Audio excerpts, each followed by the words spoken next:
नमस्कार मंडळी, मी जान्हवी उवाच या माझ्या यूट्यूब चॅनलवर आपल्या सगळ्यांचं अगदी मनापासून स्वागत.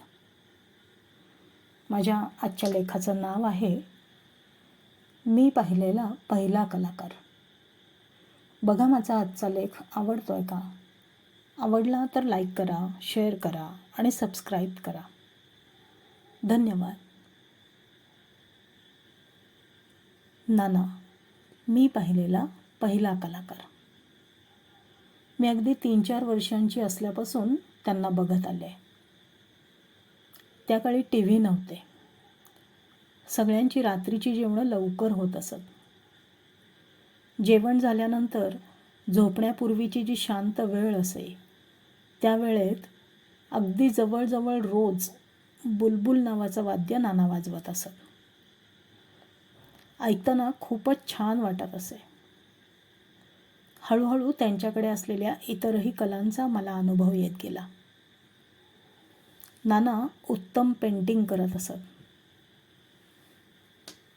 आमच्या घराजवळ पवना नदी होती आणि त्या नदीकाठी मोरया गोसावी यांचं समाधी मंदिर होतं. आता त्या दोन्हीचं रूप बदललं आहे. पण माझ्या लहानपणी ज्या स्वरूपात ते समाधी मंदिर होतं, ते मला नानांच्या पेंटिंगमध्ये आजही बघायला मिळतं.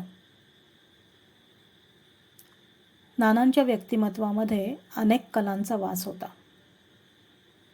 त्यांना बोलताना विनोदी किस्से सांगायला आवडत असे. नेहमी हसतमुख असणारे नाना आपली नोकरी सांभाळून संसाराचा गाडा हाकत हाकत आपल्यामधील कला जोपासत आली. अनेक विवंचना त्यांनाही होत्याच, पण मी कधीही त्यांना दुर्मुखलेल्या चेहऱ्याने बसलेलं बघितलं नाही. नानांची आठवण आली की त्यांची अनेक पेंटिंग्ज, म्हणजे लता आशा यांचं पेंटिंग, मेरा नाम जोकरच्या राज कपूर यांचं पेंटिंग, अशी अनेक पेंटिंग्ज डोळ्यासमोर येतात. अशा कलाकारांकडे आपला वेळ सत्कारणी लावण्याची देखील एक कला असते.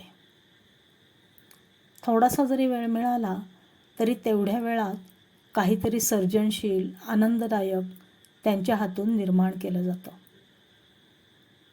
सर्वसामान्यपणे नोकरी व्यवसायातून निवृत्त झाल्यावर काय करायचं असा प्रश्न पडलेला असतो. पण नाना नोकरीतून निवृत्त झाले आणि त्यांनी अनेक नवीन कलांचा अभ्यास करायला सुरुवात केली.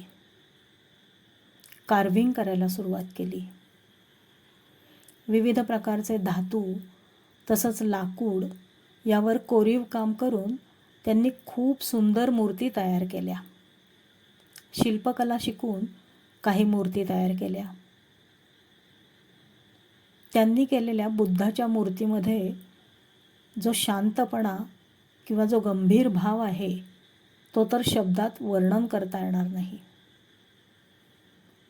राज कपूर यांच्या पेंटिंगची पूर्वी स्वतः राज कपूर यांनी नानांना पत्र पाठवून दखल घेतली होती. तशीच आता रतन टाटा यांनीही स्वतःचं शिल्प बघून नानांना मेल करून त्यांच्या कलेचं कौतुक केलं आहे आणि पुण्याला आल्यावर भेटण्याचं आश्वासनही दिलं आहे. वयाची 75 पूर्ण झाल्यानंतर नानांनी संवादिनी म्हणजे पेटीवादन शिकून घेतलं. त्यासाठी रीतसर गुरूंचं मार्गदर्शन घेऊन परीक्षाही दिल्या. आज त्यांनी आपल्या वयाची 80 वर्षे पूर्ण केली आहेत. तरीही ते सकाळपासून रात्रीपर्यंत आपल्या कला साधनेत मग्न असतात. आजही नवीन काही शिकायला ते उत्सुक असतात. नाना आपल्याला जो मानवी जन्म मिळाला आहे त्याचं सार्थक करत आहेत. धन्यवाद.